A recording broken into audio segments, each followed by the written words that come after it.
예, 주말 시황 보겠습니다. 우선 나스닥 차트 보시겠습니다. 일단은 이제 너무 가파른 상승으로 좀 쉬었다 가는 시점이 되겠는데, 조정이 오더라도 일단은 여기를 지켜내야 됩니다. 전고점 여기를 지켜내는 게 좋습니다. 뭐 좀 더 내려오더라도 여기는 지키고 그래야만이 맞고 다시 오르던지, 아니면 여기까지 오더라도 그 후에 오르던지 이렇게 되지. 만약에 이 두 레벨이 다 깨지게 되면은 사실은 읽기 때 가능성까지 있습니다. 여기가 만약에 다 깨져버리면 이렇게 맞고 떨어지 이렇게 하락 전환하는 이런 모습을 여러분 염두에 두시고 투자를 하셔야 됩니다. 그래서 앞으로 나스닥은 사실 이 전고점 부분이 또 중요하고요. 그 다음에 지난 말씀드렸듯이 긴 그림상에 있어서 늦춰 잡았을 때의 추세라도 적어도 이 빨간 부분을 깨지 않는 게 좋습니다. 근데 여기는 깨려면 사실 멀었죠. 향후의 주가가 어느 정도 조정이 오더라도 다시 올라줘야 됩니다. 오르지 못하고 계속 옆으로만 가더라도 언젠가는 이 라인을 깨게 되죠. 이 라인을 벗어난 즈음에 있을 때에는 그때는 다시 좀 조심할 예정입니다. 그래서 이평선과 상승 추세 그리고 전고점 현재는 뭐 조정은 오더라도 뭐 하락 전환됐다고 볼 수 있는 시점은 아니고 상황 따라서는 오히려 조금 더 갈 수도 있고 아니면 쉰다 하더라도 여기 전고점 지지돼서 더 오를 수도 있는 그런 시점이 되겠습니다. 제가 나스닥을 늘 언급 드리는 거는 제가 말씀드린 대로 나스닥이 크게 떨어지는 때를 조심하자라는 의미에서 그때는 저희가 나스닥 하방을 분명히 같이 들어가면서 갈 겁니다. 그래서 현재는 일단은 나스닥은 좀 지켜봐도 된다. 뭐 조정은 좀 올 수 있지만 조정이 5일선은 살짝 깨졌는데 5일선까지 넣기에는 너무 5일선은 보시다시피 늘 오르면서도 살짝씩 깨는 선이긴 하거든요. 그러니까는 오히려 11선, 글쎄 11선을 넣기도 그렇고 그냥 제가 볼 때 21선 대응 정도 하면 될 것 같습니다. 코스피 차트는 일단은 21선 깨고 회복을 못하고 있습니다.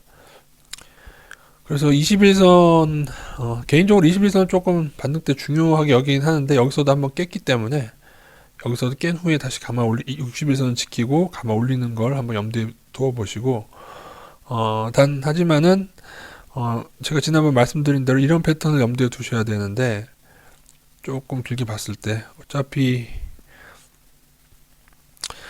반등이 올 때는 어느 정도 눌림목이라고 하죠. 눌림을 줍니다. 여기서도 한번 눌림이 맞고 눌림이 왔는데 두 번째 좀 많이 올랐을 때는 오른다 하다 오히려 한 여기 아래까지 눌리는 경우가 있어요.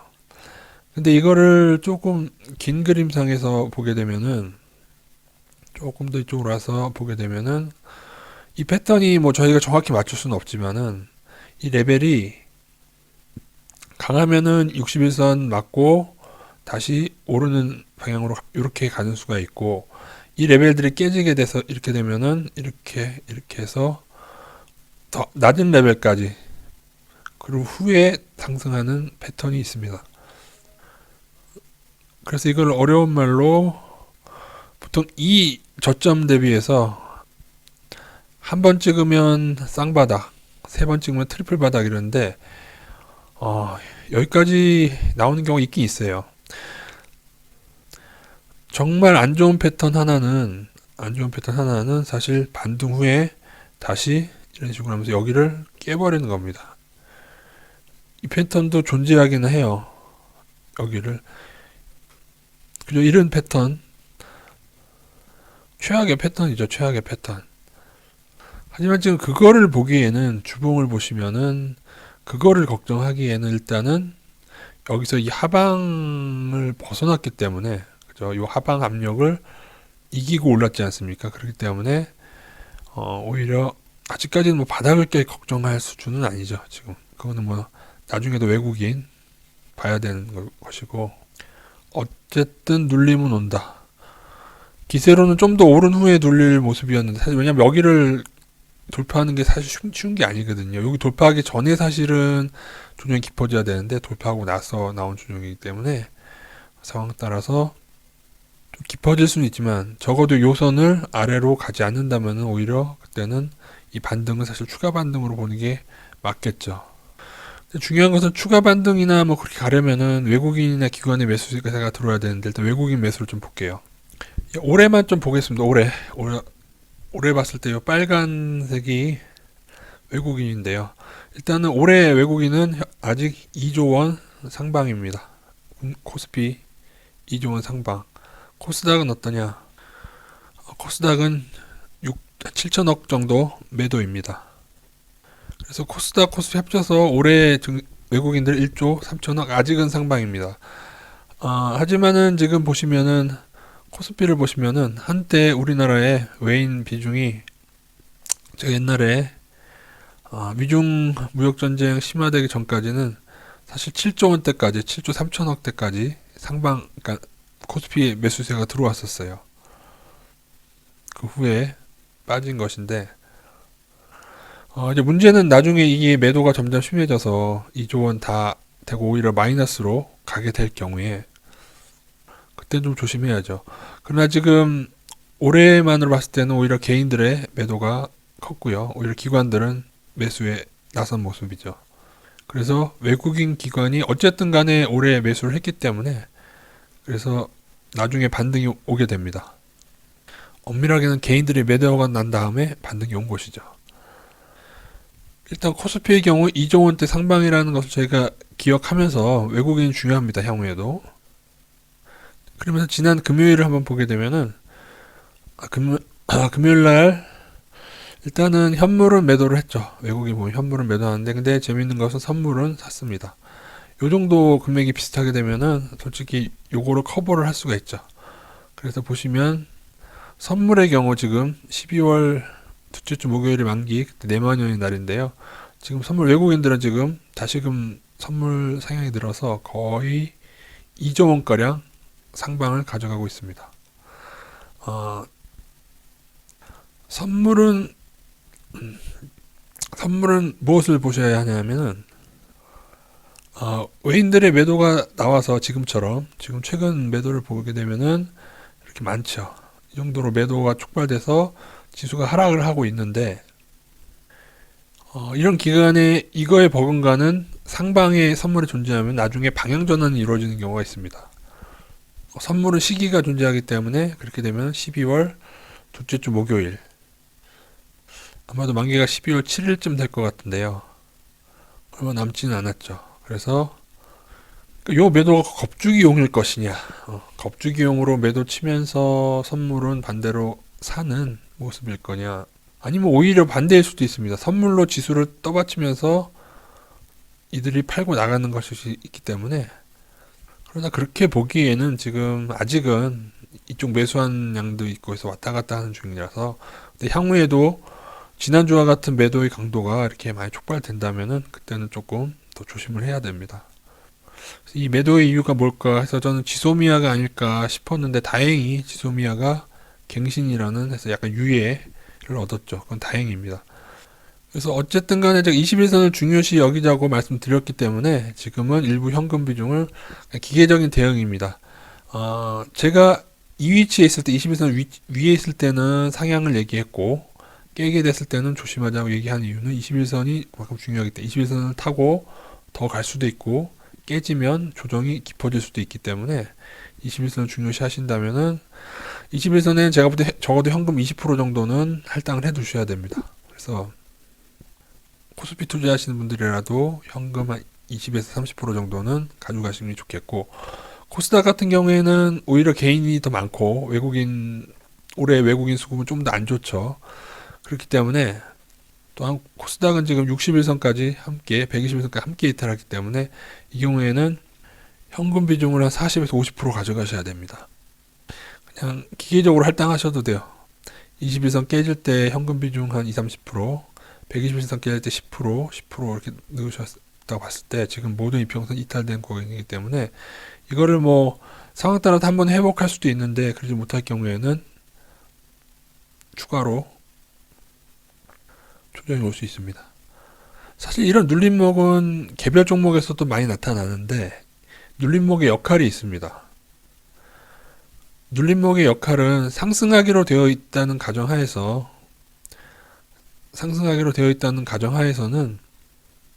이 눌림목은 반등을 따라온 개미들 한 번 더 죽이는 겁니다. 분명히 요번 눌림목 때 지금 또다시 조금 개인들이 또 들어오고 있죠. 많이 나갔다가 조금 오르니까 팔았다가 좀 더 오르니까 들어오는 개미들이 요 눌림목 한 번 더 나오고 다시 오르면은 그때 다시 물린 채로 물린 거를 본전 찾았다 싶어서 또 나갈 겁니다. 중요한 것은 개인들이 얼마나 많이 나가주냐. 그럴 때 본격적인 반등이 시작될 겁니다. 과거 차트를 보시면은 지금 2014년부터 있는 차트인데요. 보시면은 상승 전환할 때 큰 폭의 하락들이 나오고 난 다음에 하락이 깊어지고 그 다음에 반등을 하고 그 다음에 이런 눌림목들이 오고 상승하게 됩니다. 그래서 여기 붙었던 사람들이 누리는 거 보고 포기하고 나가게 되죠.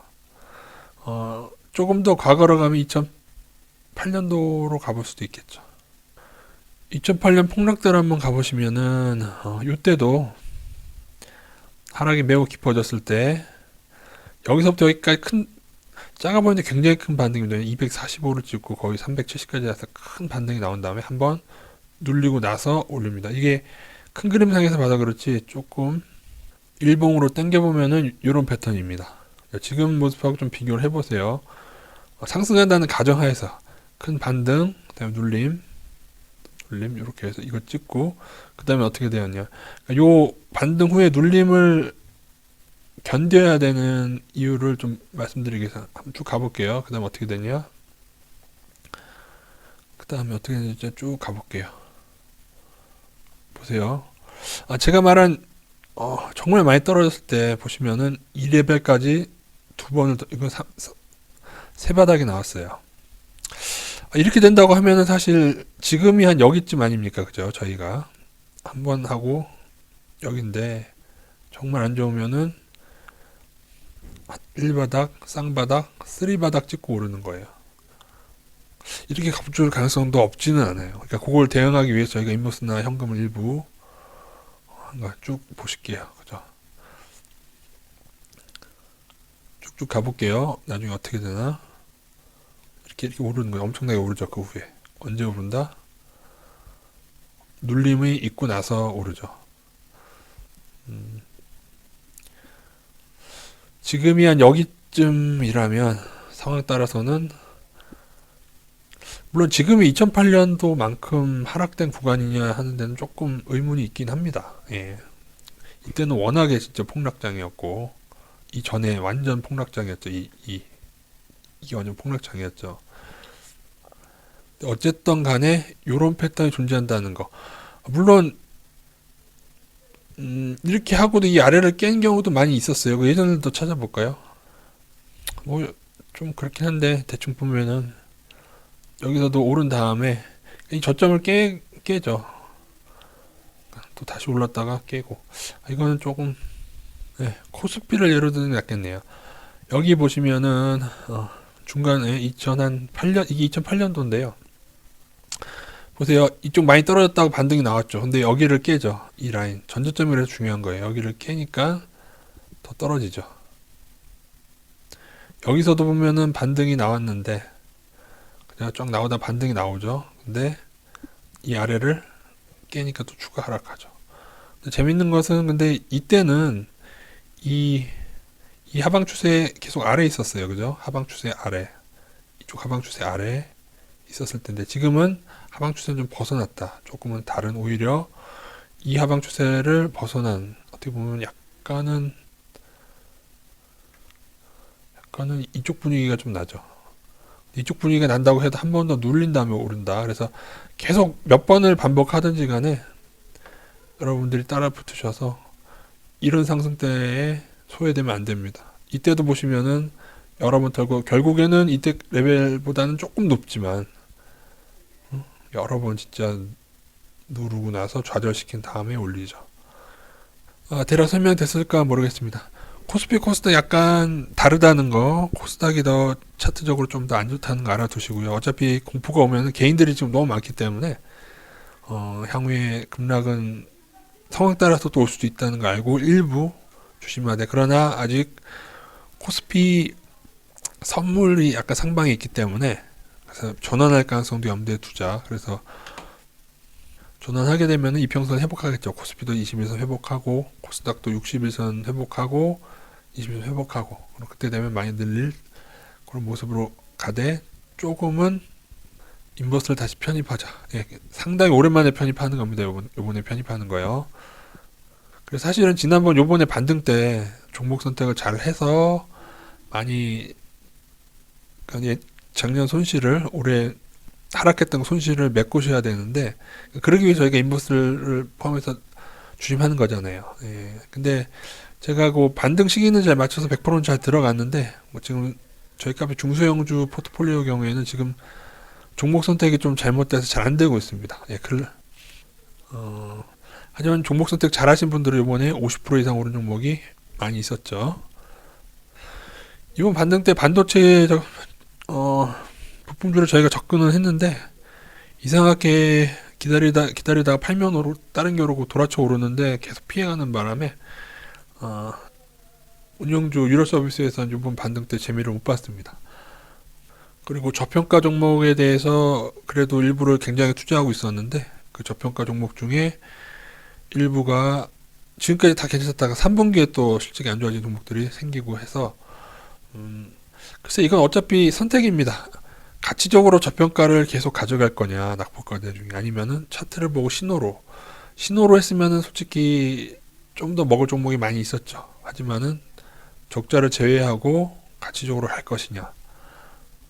단기적으로는 가치적으로 한 게 좀 덜 먹을 때가 있지만은 솔직히 장기적으로는 사실 그렇진 않죠. 그래서 이번에 다시 한번 조심해서 인버스가 있어야 나중에 저가가 됐을 때 또 들어갈 수 있는데, 그 들어갈 때 이번에 어떤 업종군을 선택해서 들어가느냐, 거기에 대해서 또 잘 고민을 해보셔야 될 것 같습니다.